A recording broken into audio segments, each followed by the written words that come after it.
Bismillahirrahmanirrahim. Assalamualaikum warahmatullahi wabarakatuh. Alhamdulillahilladzi arsala rasulahu bil huda wa dinil haq yudhhirahu 'ala dini kullih wa kafa billahi syahida. Asyhadu an la ilaha illallah wahdahu la syarikalah wa asyhadu anna Muhammadan abduhu wa rasuluhu alladzi la nabiyya ba'dahu ma ba'd. Teman-teman sekalian, alhamdulillah, puji dan syukur marilah kita panjatkan kehadirat Allah Subhanahu wa taala atas kudrah dan iradahnya. Pada kesempatan kali ini kita bisa kembali bersua bertatap maya untuk melanjutkan perkuliahan kita. Shalawat dan salam semoga tetap tercurah limpah kepada Nabi Muhammad SAW, kepada keluarganya, kepada sahabatnya, dan kepada umatnya yang senantiasa mengikuti milahnya hingga yaumul qiyamah. Teman-teman sekalian, kita menginjak di pertemuan ke-6 perkuliahan yang insya Allah akan saya sampaikan dan kemudian didiskusikan adalah kaitan dengan ritual dan institusi Islam.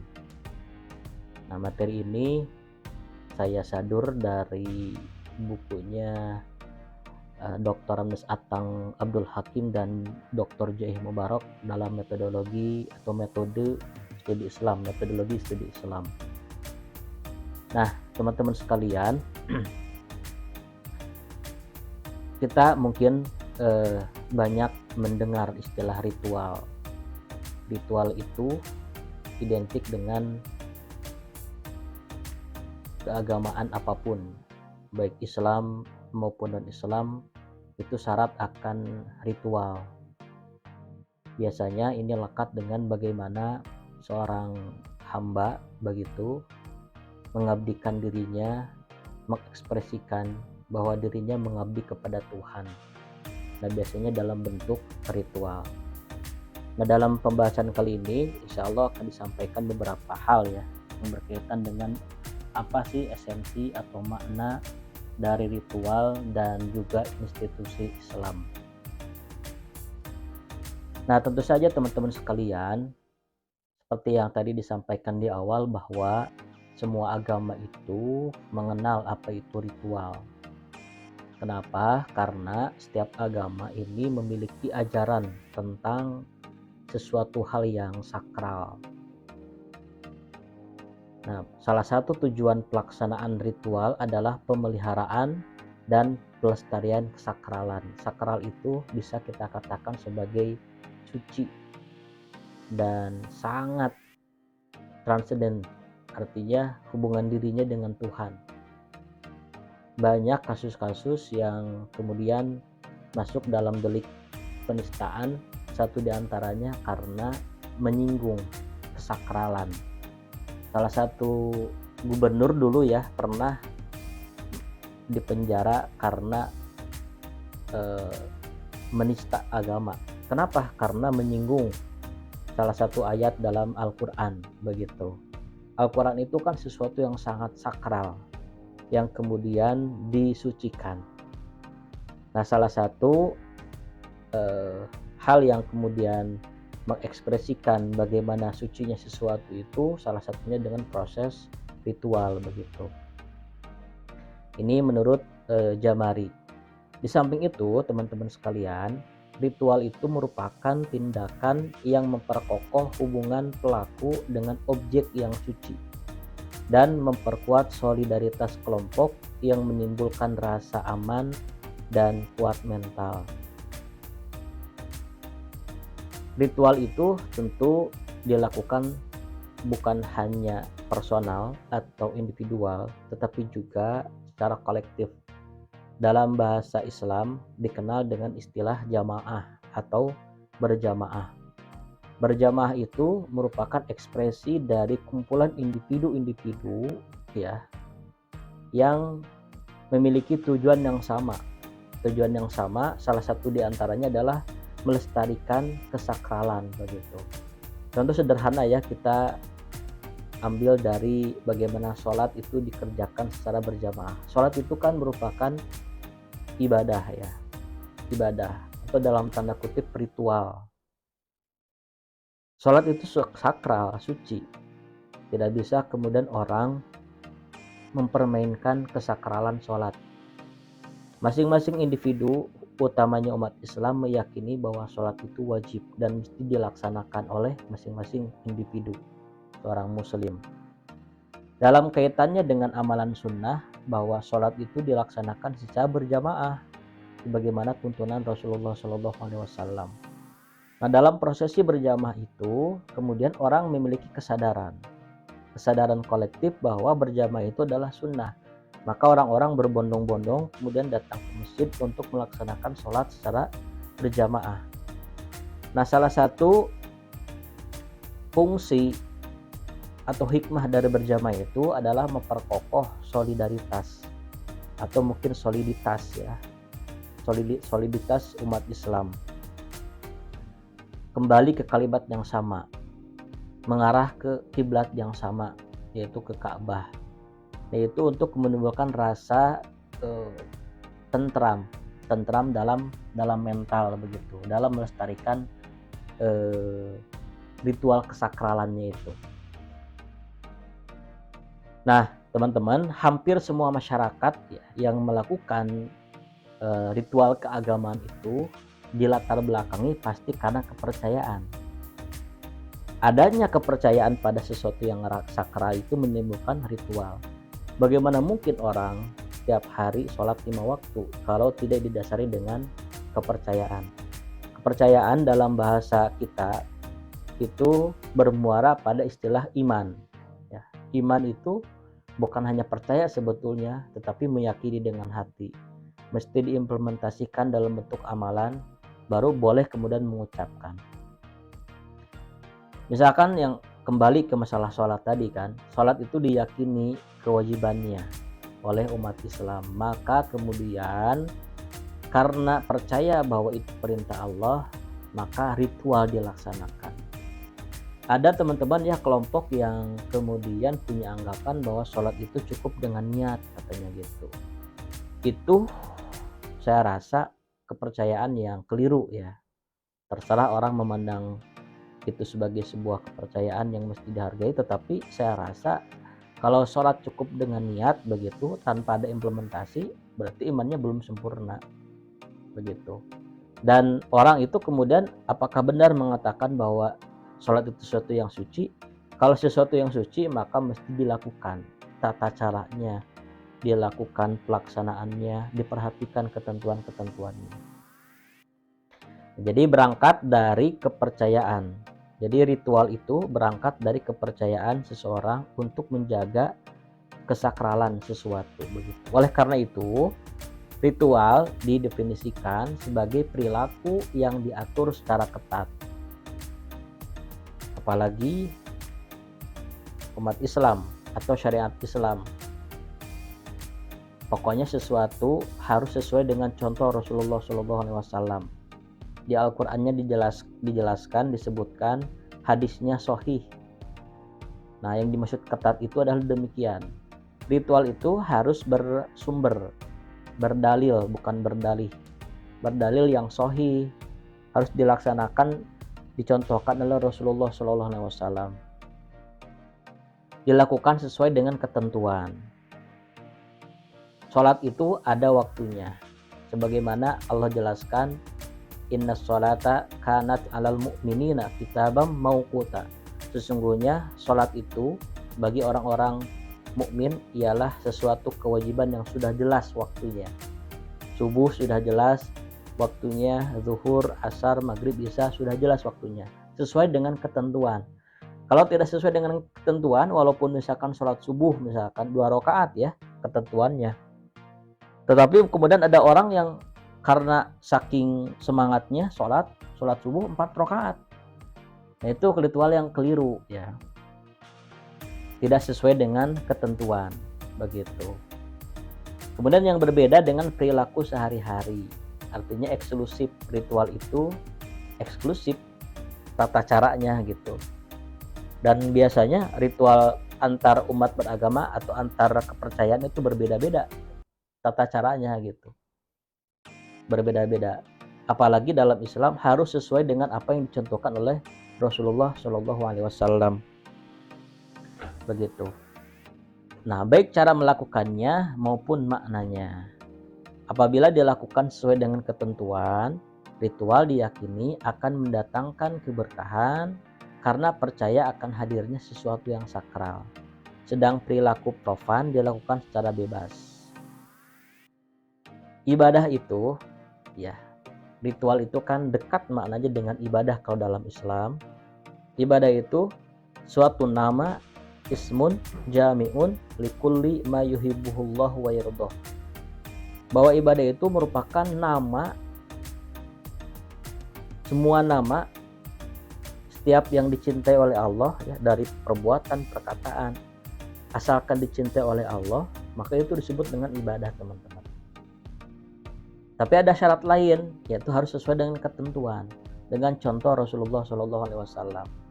Jangan sampai kita memaknai suatu ibadah, kalau misalkan tidak ada contohnya dari Rasulullah SAW, maka khawatir masuk dalam kategori mengada-adakan dalam agama, begitu. Kalau misalkan kita meyakini itu tidak ada contohnya dari Rasul, maka kita tidak boleh anggap itu ibadah, begitu. Karena apa? Karena khawatir tidak akan mendatangkan keberkahan, begitu. Tidak akan mendatangkan keberkahan karena ibadah itu merupakan sesuatu yang sangat sakral. Sementara profan itu artinya yang jauh dari kesakralan, yang jauh dari nilai-nilai transendental, itu dilakukan secara bebas. Artinya muamalah, ya. Muamalah itu hubungan sesama, urusan duniawi, itu dituntut kita untuk berkreativitas. Tapi kalau dalam urusan ibadah dituntut hati-hati. Apakah ada contohnya? Apakah diperintahkan oleh Allah, oleh Rasulullah, atau tidak? Kalau tidak ada contoh, tidak ada perintah, maka tidak boleh dilaksanakan. Analoginya kalau dalam masalah ibadah adalah lampu merah, ya. Kita berhenti dulu. Kalau lampu hijau ada perintah, ada contoh, baru laksanakan.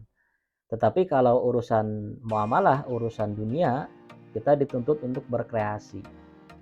Analoginya lampu hijau kalau urusan kreativitas, urusan dunia.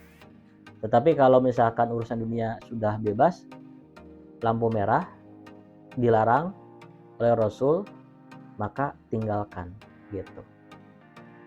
Nah, itu yang berkaitan dengan ritual dari sisi kontekstualnya. Kemudian teman-teman, ritual ditinjau dari dua segi. Ada tujuan atau maknanya, ada caranya. Jadi ritual itu ditinjau dari tujuan, ditinjau dari cara. Nah, ditinjau dari tujuan, ya teman-teman, ritual itu ada yang tujuannya bersyukur kepada Tuhan.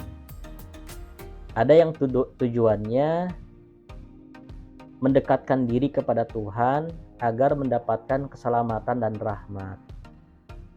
Ada yang tujuannya meminta ampun atas kesalahan yang dilakukan. Rasulullah SAW sudah jelas masuk surga, ya. Sudah jelas dijamin masuk surga, terhindar dari siksa neraka. Manusia yang paling mulia. Tetapi lantas kemudian kenapa Rasulullah senantiasa beribadah terus-terusan?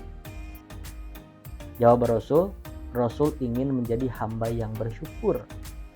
Itu taraf Rasulullah. Bersyukur kepada Allah karena menjadi manusia pilihan yang nanti kelak akan ditempatkan di surganya Allah Subhanahu wa taala. Dia bersyukur, begitu. Lantas kita bagaimana? Umat manusia pada umumnya. Apakah masuk dalam kategori bersyukur kepada Allah? Atau tujuan yang kedua, mendekatkan diri kepada Allah, taqarrub ilallah, supaya dapat keselamatan dan rahmat. Dalam istilah tasawuf, ya, ada istilah roja, ada istilah khauf. Ibadah itu tujuannya, roja itu berharap rahmat, berharap keselamatan dari Allah. Ada juga yang menyatakan bahwa masuk surganya seseorang itu atas dasar rahmatnya Allah, begitu. Ingin mendapatkan keselamatan, ingin dimasukkan ke surganya Allah Subhanahu wa taala. Nah, apakah kemudian tujuan dalam ritual itu kita pilih yang kedua, apakah salah? Tentu saja tidak. Tergantung. Ini bukan opsional, tapi karakteristik manusia pada umumnya ada yang seperti ini. Kalau mungkin kita pada umumnya melaksanakan ibadah itu tujuannya apakah hanya untuk menggugurkan kewajiban? Nah, saya rasa itu hampa akan nilai ya. Kalau itu utamanya mending kita pilih yang kedua atau yang ketiga. Yang ketiga ini adalah tujuannya meminta ampun atas kesalahan yang sudah dilakukan, istighfar. Kita sadar bahwa manusia pada umumnya senantiasa punya dosa, maka beribadah itu sebagai media untuk memintakan ampunan atas kesalahan yang dilakukan. Kalaulah misalkan kita tidak bisa memperbanyak atau memaksimalkan kualitas ibadah, maka hindari dari dosa-dosa yang menumpuk dengan cara senantiasa meminta ampun kepada Allah, senantiasa istighfar kepada Allah Subhanahu wa taala. Nah, ini dari segi tujuannya ritual itu. Tujuan. Di agama lain pun saya rasa demikian. Tujuan dari ibadah atau ritual itu ya, bisa bersyukur kepada Tuhan, bisa kemudian mendekatkan diri agar mendapatkan keselamatan dan rahmat, bisa juga kemudian tujuannya untuk meminta ampun atas kesalahan yang dilakukan. Apalagi kita tahu dalam sebuah diskusi dinyatakan kullukum muznibun, setiap kalian itu pasti berdosa. Kita manusia pada umumnya pasti berdosa. Dan ketika kita berdosa, maka kita sudah berkontribusi terhadap amal keburukan yang nanti akan dihisab.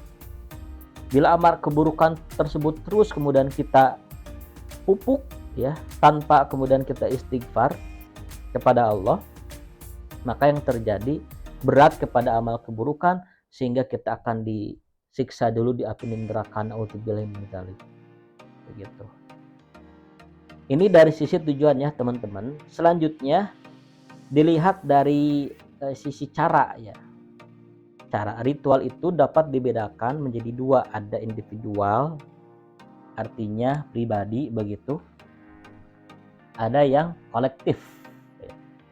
Kolektif berjamaah seperti yang tadi. Sebagian ritual dilakukan secara perorangan, individual. Bahkan ada yang dilakukan seperti mengisolasi diri dari keramaian ya, seperti meditasi, bertapa, kemudian yoga ya. Rasulullah SAW dulu ketika wahyu pertama turun, waktu itu Rasulullah senantiasa melakukan tahanus ya. Tahanus itu menyendiri di Gua Hiro. Di Gua Hiro. Kenapa? Rasul menyendiri karena Rasul tidak tahan dengan segala perilaku masyarakat jahiliyah waktu itu.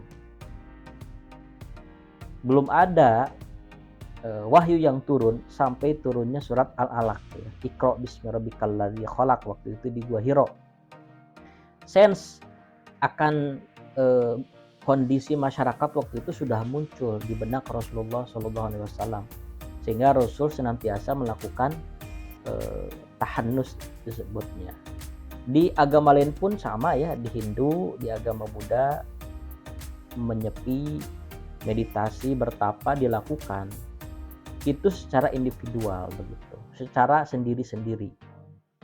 Nah, ada pula ritual yang dilakukan secara kolektif, secara umum ya, seperti berjamaah, sholat berjamaah. Kemudian kalau di agama lain, misalkan di Kristen itu hari Ahad itu ke gereja kan. Gereja itu tidak sendiri, pasti ngajak keluarga dengan jamaah-jamaah yang lain begitu. Di Islam jelas, apalagi ada ibadah haji yang umat muslim kumpul sebagian di sana begitu, dari berbagai penjuru dunia tiap tahunnya, ibadah haji, ibadah umroh. Jadi caranya itu, ritual itu ada yang sendiri-sendiri begitu, ada yang berjamaah. Ada juga yang bisa sendiri, bisa berjamaah, seperti sholat. Sholat itu bisa bersendiri, bisa berjamaah. Walaupun secara tataran pelaksanaan, sholat subuh itu wajib untuk diri sendiri, tetapi muslim yang lain di berbagai dunia pun melaksanakannya dengan tempat dan waktu yang berbeda begitu.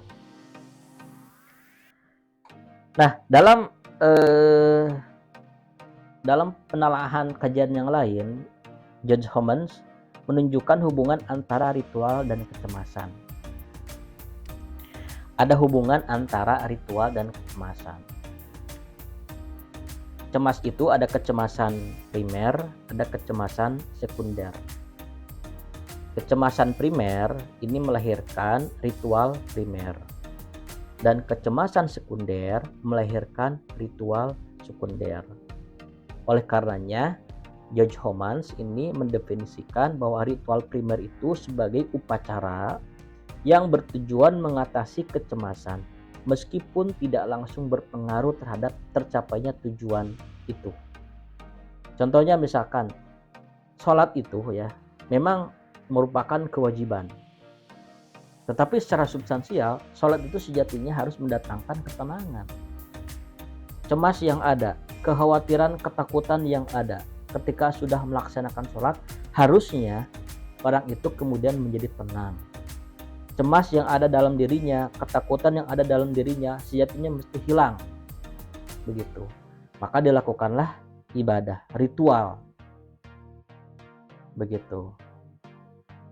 Di yang lain pun sama. Menyendiri, menyepi, bertapa, begitu. Tiada lain dan tiada bukan adalah untuk menghindari kecemasan. Nah, begitupun dalam Islam itu dianjurkan ketika misalkan kita takut, merasa sedih, merasa marah, gelisah, cemas, galau, dan seterusnya, maka tenangkanlah dengan ibadah, dengan ritual. Ya. Dengan sholat misalnya, dengan sabar, begitu. Makanya dalam Al-Baqarah, wasta'inu bis-sabri was-shalah. Minta tolonglah kalian kepada sholat dan sabar dengan segala permasalahan yang kalian alami. Maka sholatlah, begitu. Memang ada hubungannya antara ritual dan kecemasan ini. Dalam beberapa referensi pun sama. Jadi bisa dipastikan bahwa ada hubungan psikologis.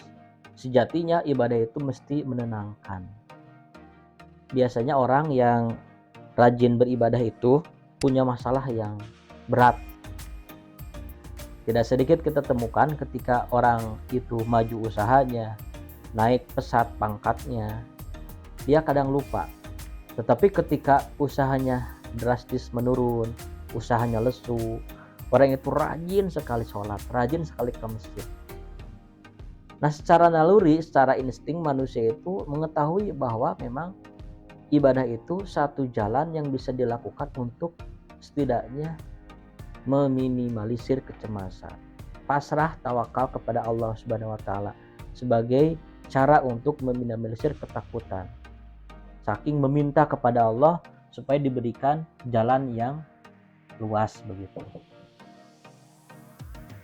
Nah, kemudian teman-teman, Anthony Wallace begitu meninjau ritual dari segi jangkauannya.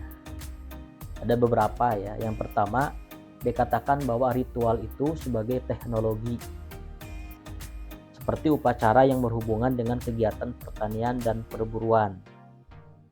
Ritual-ritual di agama tertentu atau di aliran kepercayaan tertentu biasanya sangat kental dengan upacara-upacara. Ada upacara di daerah Toraja kalau tidak salah, ada yang disebut dengan Rambu Solo, upacara kematian seseorang. Berhari-hari bahkan berminggu-minggu. Upacaranya luar biasa. Coba kalian searching saja upacara Rambu Solo, kalau nggak salah di daerah Toraja itu luar biasa. Kerbau kerbau kemudian disembelih ya, bahkan bukan hanya 1, 2, 3 kerbau, bahkan bisa sampai belasan kerbau. Juga ada babinya, Rambu Solo, bisa kalian lihat.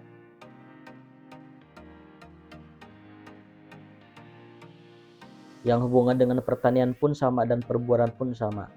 Yang kedua, ritual sebagai terapi ya. Seperti upacara untuk mengobati dan mencegah hal-hal yang tidak diinginkan. Terapi ini sebetulnya masih umum ya. Terapi psikologi, terapi hipnoterapi misalkan, itu dilakukan masih umum sebetulnya. Yang sifatnya kaitan dengan psikologi ya. Kalau ritual bukan hanya psikologi, tapi kemudian transenden hablum minallah dalam Islam. Hubungan dirinya dengan Allah Subhanahu wa taala, dengan Tuhannya. Kemudian ritual sebagai ideologis mitos dan ritual tergabung untuk mengendalikan suasana perasaan hati, nilai, sentimen, dan perilaku untuk kelompok yang baik. Misalnya upacara inisiasi yang merupakan konfirmasi kelompok terhadap status, hak, dan tanggung jawab yang baru. Ideologis, memang ritual itu kental dengan ideologis. Ideologis itu teman-teman produk manusia ya. Produk manusia sifatnya temporal, terbatas ruang dan waktu. Tapi kalau agama, utamanya Islam, itu bukan ideologis. Itu agama, Islam itu langsung dari Allah. Sifatnya syumul, menyeluruh, tidak terbatas ruang dan waktu. Begitu. Kalau ritual yang sifatnya ideologis, ini ritual-ritual aliran-aliran kepercayaan, walaupun memang dalam praktiknya mereka meyakini ini merupakan dari Tuhan. Begitu. Kemudian ritual sebagai penyelamatan, salvation. Misalkan seseorang mempunyai pengalaman mistikal, seolah-olah menjadi orang baru, kesurupan ya. Ia berhubungan dengan kosmos, dunia yang juga mempengaruhi hubungan dengan dunia profan, dunia ya, salvation. Biasanya ini dilakukan sebagai proses pengusiran iblis, pengusiran setan begitu. Atau di Islam ada yang disebut dengan ruqyah. Nah, ruqyah itu dilakukan dalam bentuk ritual. Gunanya atau tujuannya untuk memberikan keselamatan bagi yang kemudian dirasuki. Kemudian yang kelima, ritual itu sebagai revitalisasi, penguatan atau penghidupan kembali. Sebetulnya ritual ini hampir sama dengan ritual salvation yang bertujuan untuk penyelamatan. Tetapi ini fokusnya kepada masyarakat yang lebih luas. Kalau salvation ini sifatnya individu, kalau revitalisasi ini masyarakat yang lebih luas. Begitu. Nah, secara umum teman-teman, ritual dalam Islam dapat dibedakan menjadi dua. Ini khusus dalam Islam ya. Ada ritual yang mempunyai dalil yang tegas dan eksplisit dalam Al-Quran dan Sunnah, dan ritual yang tidak memiliki dalil baik dalam Al-Quran maupun As-Sunnah. Yang sudah tegas dalilnya, sholat, haji, saum, sedekah, zakat, ibadah mahdoh itu sudah jelas ya. Ada ritual yang tidak memiliki dalil, banyak sebetulnya, namun ini ikhtilaf ya, perbedaan pendapat, perbedaan fikih, perbedaan pemahaman. Misalkan Maulid Nabi ada yang kemudian membolehkan, ada yang tidak. Yang tidak membolehkan itu alasannya karena katanya tidak memiliki dalil begitu. Yang membolehkan itu dalam upaya melestarikan syiar atau dalam rangka syiar Islam sebetulnya gitu. Nah, terlepas dari yang membolehkan atau tidak membolehkan, ini bagian ikhtilaf ya, bagian perbedaan pemahaman yang sejatinya tidak mesti dipertentangkan secara dalam, karena sampai kapanpun tidak akan ada titik temu begitu. Kita sadari bahwa itu merupakan sebuah pemahaman, perbedaan pendapat saja, asalkan tidak menyinggung masalah akidah, masalah keyakinan yang lebih prinsip. Misalkan meyakini adanya nabi setelah Nabi Muhammad SAW itu jelas melanggar prinsip, melanggar akidah begitu. Kemudian teman-teman sekalian, ritual Islam yang primer ya. Jadi kan tadi selain perbedaan antara ritual yang ada dalil dan tidak ada dalil, ritual dalam Islam pun dapat ditinjau dari sudut tingkatan ya. Yang pertama, ada ritual yang primer, ada sekunder, ada tertier. Nah, ritual Islam yang primer itu adalah ritual yang wajib dilakukan oleh umat Islam. Umpamanya sholat wajib 5 waktu dalam sehari semalam. Ini primer. Kewajiban ini disepakati oleh ulama karena berdasarkan ayat Al-Quran dan hadis Nabi Muhammad SAW. Ada ritual Islam yang sekunder, contohnya sholat sunat, tahiyatul masjid, tahajud. Sifatnya sunnah, begitu. Ada yang tersier, tentunya anjuran, tidak sampai pada derajat sunnah. Ini yang tertier ini kebanyakan sifatnya ikhtilaf ya, khilafiyah. Misalkan baca Yasin di malam Jumat begitu. Nah, teman-teman sekalian, yang ini sebetulnya ikhtilaf juga yang tertier ya, yang baca Yasin contohnya. Ada yang membolehkan, ada yang tidak membolehkan. Ada yang menganggap sunnah, ada yang menganggap tidak sunnah, tidak dicontohkan oleh Rasul. Itu bagian ikhtilaf. Nah, dari sudut mukallaf, ritual Islam itu dapat dibedakan menjadi dua. Ada ritual yang diwajibkan kepada setiap orang dan ritual yang wajib kepada setiap individu. Tetapi pelaksanaannya dapat diwakili oleh sebagian orang.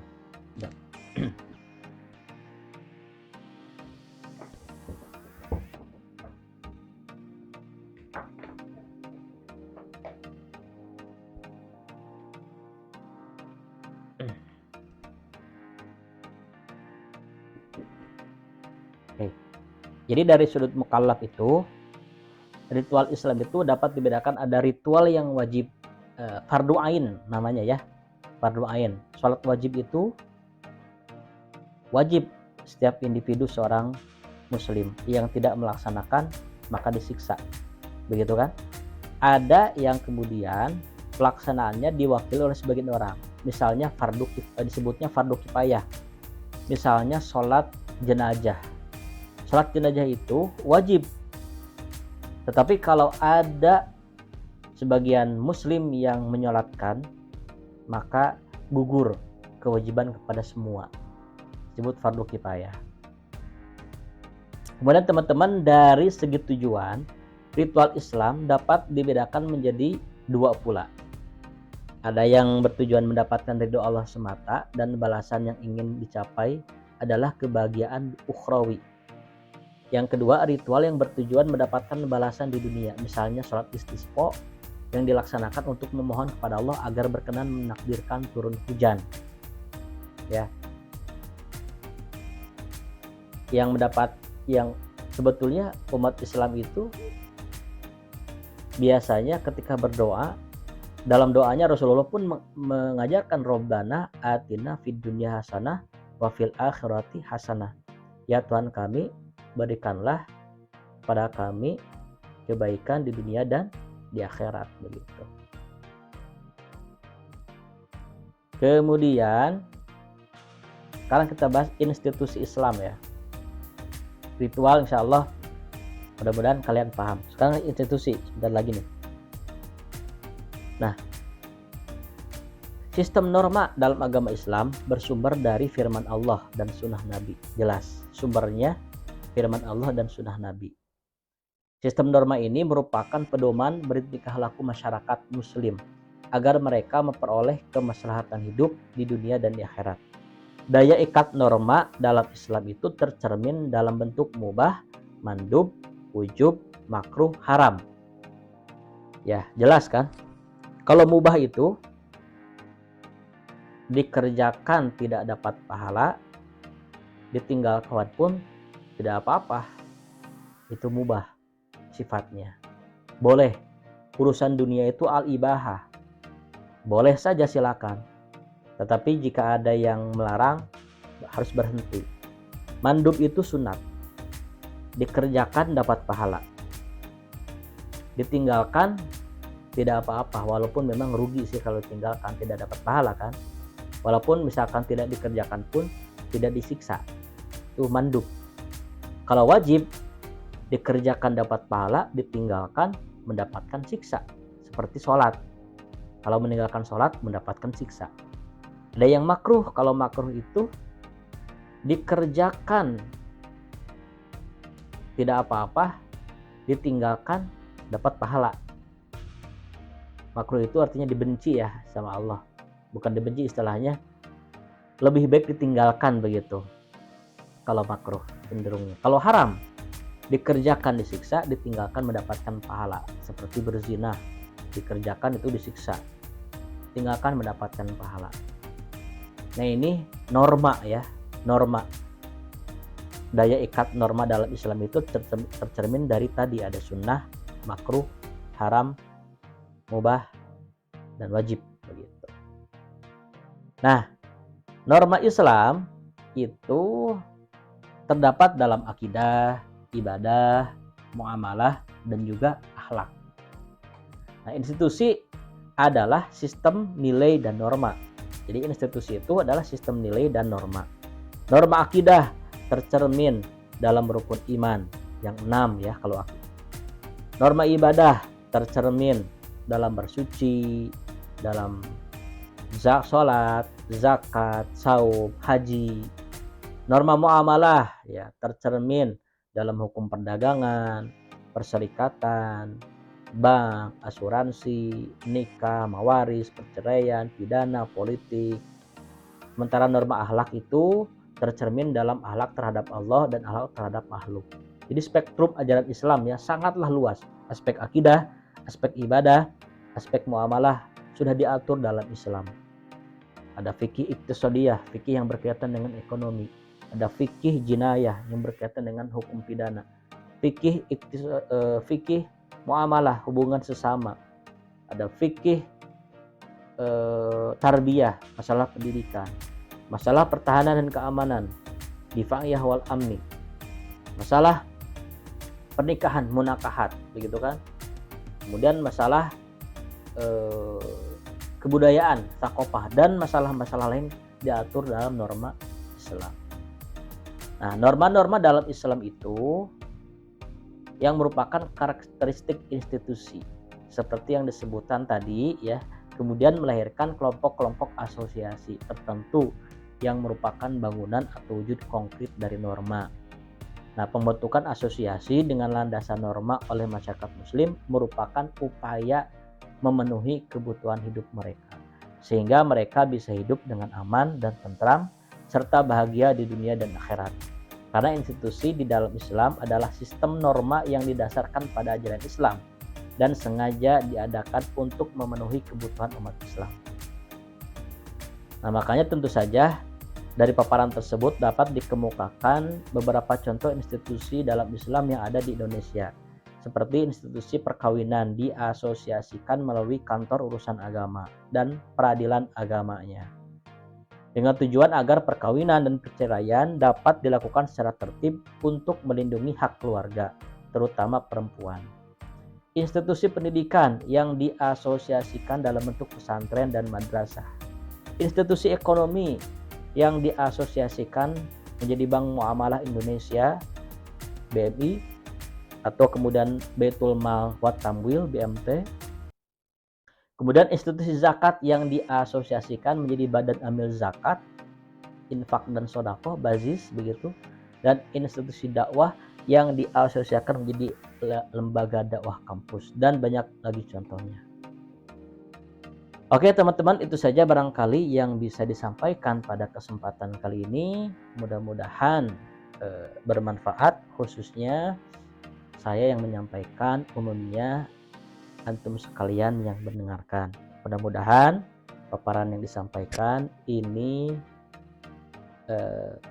bisa menjadi motivasi kita semua untuk sama-sama berlaku adil, sama-sama kemudian menyikapi kehidupan ini dalam sudut pandang atau koridor Islam. Karena Islam merupakan norma, ya, dalam tanda kutip mengatur seluruh sendi kehidupan, aspek kehidupan umat manusia dari mulai bangun sampai tidur kembali diatur dalam Islam. Itu saja barangkali yang bisa disampaikan.